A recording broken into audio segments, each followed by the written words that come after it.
He's just standing there, menacingly! Metroid Dread is finally here, and by Ridley is it amazing. I have only been getting into the Metroid franchise thanks to Dread's announcement, and honestly, I am so glad I did, if not just for this remarkable experience that was going into Metroid Dread completely blind. The game masterfully combines exploration with excitement and dread. Surprise, motherfucker! It has easily become a new, massive pillar in 2D Metroid's history. One of the most amazing things about this game is that the general consensus seems to be relatively similar, which is that this game freaking slaps. And one of the things I've seen a lot of people talk about are the bosses. Featuring a variety of micro, mini and massive boss battles, Metroid Dread always kept me on the edge of my seat whenever I saw one of those boss doors. Nope.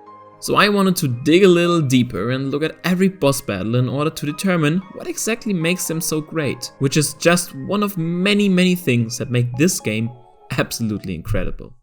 First up, we gotta talk about EMMIs, because oh boy! I didn't know my heart could stop so often in such a short time span, yet here we are, fighting the same robot for the 5th time, still shitting my pants. EMMIs are probably one of the best additions to the game, as they shake up the general gameplay every now and then. From exploring and waltzing through small enemies, it quickly turns into God damn it! Now fighting the EMMIs can't really be called a fight. After all, you just shoot them with different cannons 2 times, but it's still something worth mentioning, as destroying an enemy is one of the greatest feelings in the game, no matter how often you do it. I've played through the game 3 times, and yet every single EMMI has been exciting, simply because escaping and fighting them is a race against the time. EMMIs have one goal: to get you, and they won't stop trying no matter what. Even if you have the shooty-woody powerful cannon that destroys them, it will still approach you, some slower and some distressingly fast. Every time I had to kill them, my heart was racing, and I just feel like giving props to that. Every EMMI is just a little bit different.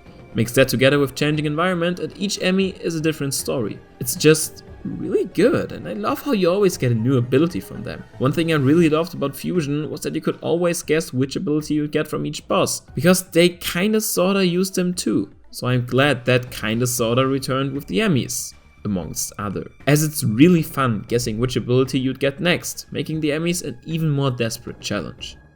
Unlike those mini bosses. See, the thing with Samus Returns was that each boss was practically the same. You had 4 Metroid variations and that's it. Now, who liked that? That's right. Fortunately, Dread only has 3 reoccurring bosses, and I feel like my multiple playthroughs made them seem way more repetitive than they really were. But especially the Chozo soldiers are really kinda easy. Now the robot Chozo soldiers are a whole other story, especially when you fight 2 at once. But for both of these bosses, despite being relatively easy, I still gotta say, they are really enjoyable for mini bosses. Same goes for the control unit. It's mostly just a remake of the Mother Brain boss fights from earlier Metroid games, but that isn't to say it's not still enjoyable. The thing that makes a Metroid boss good in my eyes are a multitude of different factors. Atmosphere, environment and design are all big points to consider, but in the end it obviously comes down to how you fight them and how much fun that is. Do you need an elaborate plan by using your abilities at the right moment, or are you just shooting them till they die? The mini bosses fall in the latter category, but that doesn't mean they're any worse. Matching their attacks can still be a challenge, especially since it's sometimes not the easiest to make out which attack they're using now. And I think most fun for all of these bosses is to master dodging every attack and finding openings to shoot everything you got at them, which these mini bosses represent really well. But 1 or 2 attack patterns more couldn't have hurt nevertheless, especially because you fight them quite a lot and even upgraded versions don't really change that much outside of I got a shield now. Yet, when talking about real, true bosses, the points I brought up earlier need to be considered in order to make out just what makes these bosses so great and satisfying to fight. The first one being Corpius the Scorpius. You can already find traces of this dude throughout the first area, and when you fight it, you have nearly no abilities restored yet, so it all comes down to utilizing right moments and working around its attack schemes. One thing I really love about Dread's bosses are the little cutscenes at the beginning of a fight, which drop hints at how to defeat them. If you don't know the fight yet, you might not realize it, but this intro shows you both its weak point being its head and the option to slide right underneath it. The first phase of this boss is relatively simple. Just shoot its head with missiles or charge beams and you're good. But even this first phase of the first boss can already divide beginners from people who have a bit more confidence. One of these attacks can just be avoided entirely, but you can also take the risk to get closer to it in order to release stronger attacks, and from this first phase on, it's just uphill. Attacks that utilize your new spider magnet to dodge them, the ability to slide underneath it, and the addition of a new weak point inside its tail as it turns invisible, adding a completely new layer of challenge. Now you should first make it visible again before continuing to fight, but you also don't have to, you can just fight it while it's invisible. Also, this second phase introduces us to one of the coolest things in the entire game, the flurry rushes / counter sequences. When you merely counter a boss right at the perfect time, you'll be able to fire a flurry of missiles all while watching an amazing cutscene. The inclusion of cutscenes in the general game's flow is done so effortlessly that it honestly feels like you are dodging your enemy's attacks, although you're just firing missile after missile. And once the boss is defeated, you get its invisibility, which, as I mentioned before, is a thing I really love. Getting abilities from bosses. Now, I've spent quite a lot of time talking about just this first boss, but really, this is something important as it lays out the main structure for every boss, and that's the reason why I love these fights so much. At its core, you defeat the boss by simply shooting at its head. But in order to evade its attack patterns, you'll need to think a bit smarter, utilizing the, even if limited at the time, abilities and analyzing your enemy, all the while the battle is just damn amazingly choreographed. Especially the fact that the intro shows you how to fight the boss is something that really helps new players. It doesn't show you how to dodge every single attack, but a simple way to damage it so that you won't be lost right at the start of a fight. It's things like these that I just really need to appreciate, as it helps everyone to not get frustrated. The same thing applies to our next boss, Kraid. How many times do we have to teach you this lesson, old man? Kraid is one of Samus's oldest foes, and as such his battle follows a similar structure as the last encounters, while still differing quite a bit. The main goal in Kraid's battle is to shoot his mouth, as the intro once again beautifully demonstrates.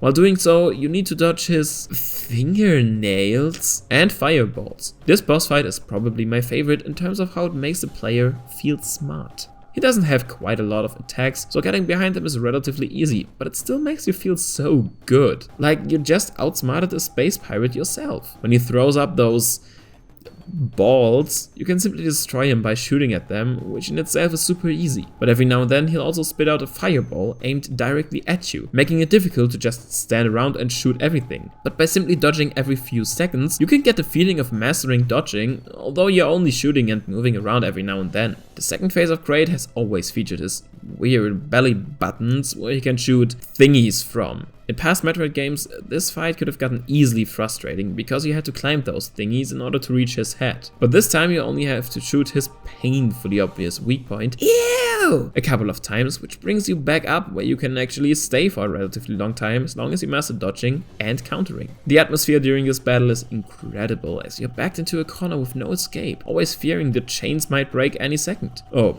and I don't think we have to talk about how badass the killing animation was. Oh, and also apparently you can, like, one-hit Kraid. Okay.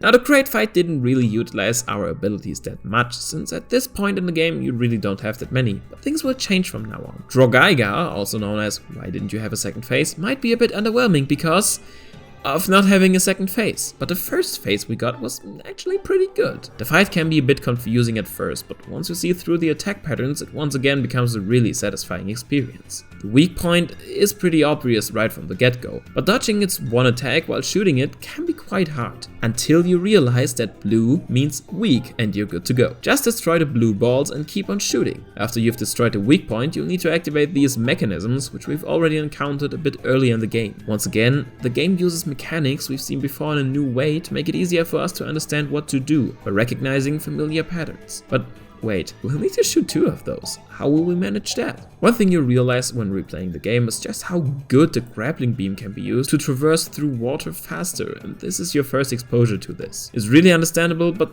still feels cool. Just wish the fight would last a bit longer than destroying the weak points just 2 or 3 times with no fundamental changes to its attack pattern. To this day, I refuse to believe there wasn't a second phase planned at any point. You cannot convince me that this really was supposed to be it.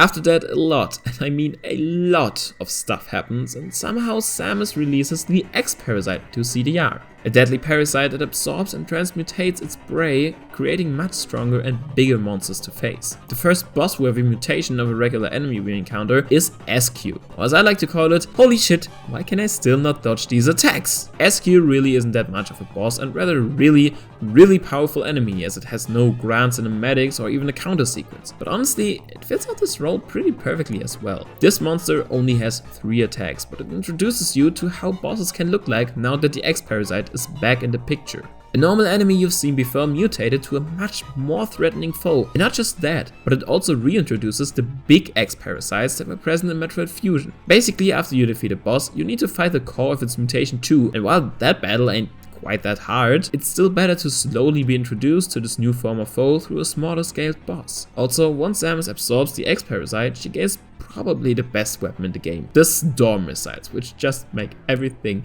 so much easier. Hello there. Call an ambulance, but not for me.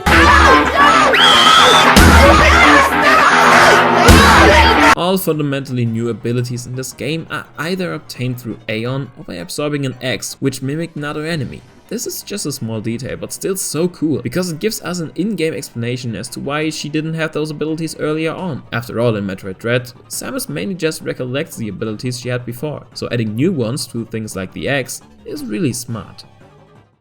A quite similar boss is Golzuna. Now there's actually one other boss between those two, but I kinda wanna keep that for later. Just like Escue, Golzuna is a mutated enemy, but its introduction is just so much better. Instead of just entering the screen, you first fight the enemy's base and mutated form before it mutates once again, one final time into its boss form. This was a really great moment, because personally I was very confused, because I was looking for a boss, not a simple goon. But by slowly evolving into the boss, it was not just a great build up, but also gave you a reintroduction to how these sorts of enemies work, and how to properly fight and counter them. Honestly, this is probably the most fun boss battle the more you do it. But I didn't quite struggle with the boss even when battling it the first time. It still was a relatively close battle, while during my third playthrough, I mastered my moves so expertly that I defeated it in under 50 seconds without a single hit taken.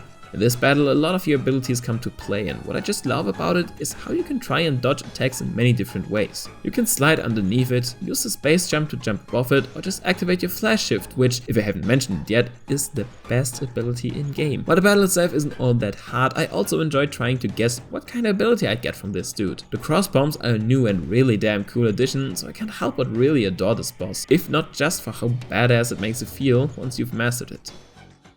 But before this guy, we have another huge boss battle in the form of experiment number C57, which, apart from maybe the final boss, might be my absolute favorite boss battle in the entire game. Z57 feels like that huge cinematic experience where your skills will be tested to the max, and for good reason. You battle this monstrosity because it froze the first area by taking over the main power unit. Your reward for defeating it won't just be to set things back to normal, but also the screw attack. The without a doubt strongest ability in the game, which you always only get close to the end. Because you fight this monster after seeing an entire area being frozen, the build up to this fight is phenomenal.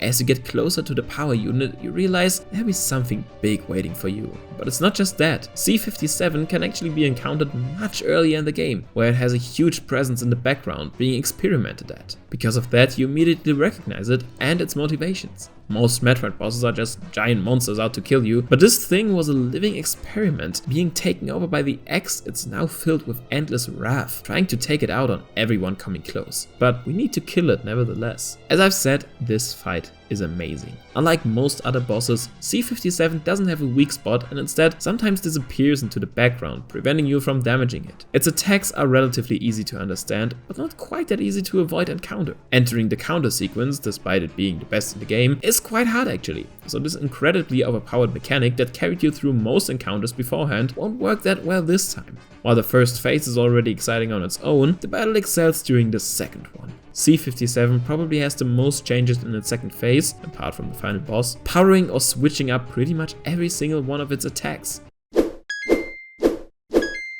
It feels like this has become a whole new monster to face. Once it's down, it falls into the lava, leaving you without a new ability to gain from the eggs, which honestly was kind of a sad surprise upon first playing the game. Defeating C57 is no easy feat, and you'll have to utilize all your skills to achieve this victory, but once you do, you feel like you really deserve the imminent screw attack. Or you could just use a Shine Spark and insta-kill this thing, but I mean, who would ever do that? After everything you have been through, Samus makes her way to the final boss, Beak, after she activates her Metroid abilities.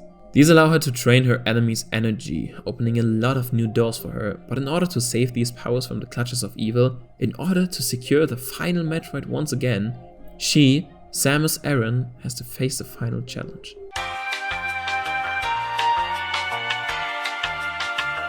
Beak has one specific feature that differs him from all other bosses in this game, and no, I'm not talking about the fact that he more or less has 4 phases, but the fact that you can shoot him all the time. He has no weak spot or sequences where you can't hit him. He has an aura that protects him from taking damage for the beginning of the battle, but your goal is clear and simple. Just shoot him as much as you can. And this alone, in my eyes, makes for the absolute perfect final boss for this game. All this time, you and Samus have been honing your skills, getting to know the controls, mastering all abilities, becoming the strongest bounty hunter in the galaxy. Now, it's time to show him what you've got. This isn't some battle where you first have to activate a machine to damage the boss. You don't need to shoot precisely at their head. They can cloak themselves in super armor. You just shoot in this giant, all-out brawl. But that isn't to say that Beak is easy and involves no tactic. Of course not. Just like any other boss, you'll have to learn how to properly dodge and parry his attacks. The black holes and suns he sends out can be destroyed, if just done right. Some of his moves can be countered, which you might not even realize at first. Sometimes in order to fully dodge attacks, you need to trick him with your movements. You get to use almost all of your major abilities in this massive finale that I can't help but just applaud this final test of strength. Also, do you remember how earlier I talked about the cutscenes often giving you hints as to how you can dodge or defeat your enemy? Well, for Beak, you get hints right at the very first cutscene of the game. It shows you to duck during this attack and that this attack can be countered. Once again, replaying really helps you appreciate the game even more. But it's not just that. The atmosphere, the music, the cutscenes. I've mentioned my criteria at the beginning of the video, and Beak just completely fulfills all of them. It's an exciting battle with great atmosphere that still tests your abilities to the max. Beak has been the giant threat ever since the very beginning of the game, and finally taking him down feels so satisfying. Not to mention the final blow and escape sequence, fully awakening Samus's Metroid powers. This finale tests everything you have learned during the game, and if you don't succeed in mastering your shots, well, you're lost. Every boss in the game features a process of learning, understanding your surroundings, how to counter your enemy, how to avoid stronger attacks, and so on. Every boss battle can be either a massive obstacle to overcome or a walk in the park, depending on your own skill level. And that's pretty much the entirety of Metroid. Playing through Dread 3 times definitely helped me appreciate every boss battle even more, as I came to see how they fit the given scenarios, make you feel badass, and help you honing your skills to the max. Also, if I had to rank them, it would look like this. I do not take any criticism. And that's my 2 cents on the bosses of Metroid. What did you think about them? Leave your opinions and your own ranking down in the comments. Be also sure to check out my channel if you enjoyed this video. Like, subscribe, check out my Twitter. You got it. Bye!